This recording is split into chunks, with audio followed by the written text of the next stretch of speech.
और ये कोई दिन दूर नहीं जब ये फिर एक बहुत बड़ी मीटिंग लगाकर ये फिर से ये वादा करेंगे कि इस शहर को 24 घंटे पानी मिलने वाला है।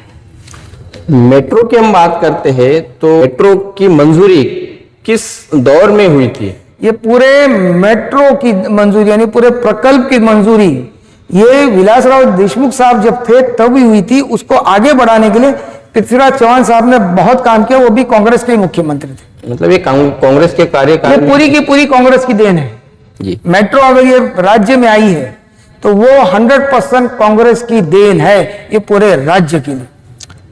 मीरा भाईंदर शहर में अगर हम देखते हैं तो दिन ब दिन जो आबादी बढ़ते जा रही है, तो यहाँ पर कब्रिस्तान है, बरियल ग्राउंड है, शमशान भूमि है, सभी वो एक जगह पर ही है।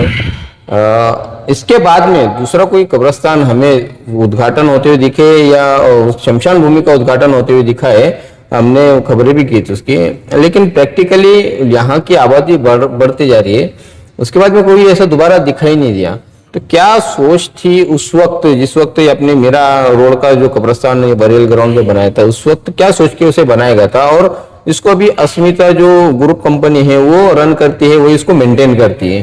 ये शहर में जब पहली बार, जैसा मैंने बताया कि यहाँ का जब डीपी प्लान बना, मुजफ्फर हुसैन साहब प्लानिंग कमेटी में थे और इस शहर के लिए अलग अलग जगहों पर शमशान घाट, बरियल ग्राउंड, मुस्लिम कब्रिस्तान, इस तरह से उन्होंने उसका नियोजन किया था। लेकिन सांप्रदायिक नेताओं ने इस बारे में जो है आगे कभी सोचा ही नहीं और हमेशा उन्होंने उस पर भी जातिवाद किया कि भाई आखिरी वक्त या आखिरी समय जब हमको सभी को भगवान के पास जाना है, कोई शमशान से जाएगा, कोई कब्रिस्तान से जाएगा, लेकिन इसमें भी इन्होंने राजकारण किया और यहाँ पर कोई भी नया शमशान घाट या कब्रिस्तान विकसित होने ही नहीं दिया। इनको जिंदा लोगों के वोट चाहिए, लेकिन जब आदमी का देहांत हो जाता है तो उसको कहां लेके जाएंगे, इसके बारे में इनके पास कोई जवाब कभी नहीं है। महानगर पालिका में काम करने के दौरान कुछ ऐसे मामले जिसके चलते शहर का भला हुआ हो, शहर के नागरिकों को जो मूलभूत सुविधा हम जो कहते हैं जिसे, वो कांग्रेस ने किया है अपोजिशन में रहते हुए, ऐसे कुछ एक दो काम आप गिना सकते हो? देखिए, मैं पिछले 15 साल से महानगर पालिका में कॉर्पोरेटर के हैसियत से काम कर रहा हूं। हमने हमेशा विकास के हित में काम किया, फिर वो कब्रिस्तान हो, बरियल ग्राउंड हो, शमशान भूमि हो, सड़कें हो। मुजफ्फर साहब जब एमएलसी थे तब उन्होंने अपने निधि में से जो है एक पूरा अस्पताल बनाया। उन्होंने सरकार की निधि या और कोई निधि का इंतजार नहीं करते हुए, क्योंकि सबसे बड़ी मूलभूत सुविधा जो गरीब लोगों के तक पहुंचनी चाहिए वो है सरकारी अस्पताल।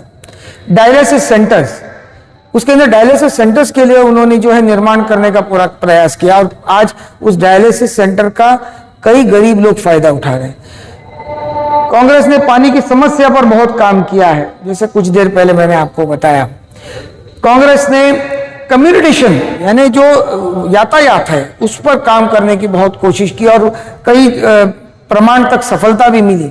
जैसे बड़े सड़कों के लिए या अच्छे सड़कों के लिए या अगर ये कहा जाए कि बंबई तक पहुंचने के लिए दूसरी सड़कें निर्माण करना, या मीरा भाईंदर में जो जितने बाहर के क्षेत्र हैं उसको किस तरह से छत्रपति शिवाजी महाराज सड़क तक लेके आना, या थाना जाने के लिए, इस तरह से कई सड़कों के निर्माण के मामले में कांग्रेस ने अपना काम और अपनी भूमिका रखी है।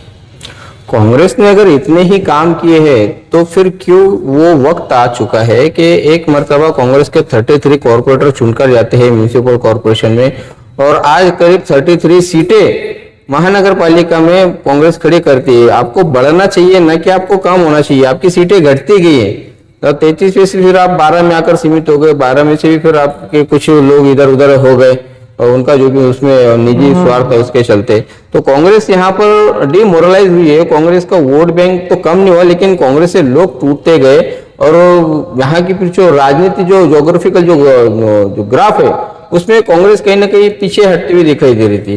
कांग्रेस आगे क्यों नहीं बढ़ पाई? इतने आपने अगर विकास काम गिनाए हैं या गिना रहे हो तो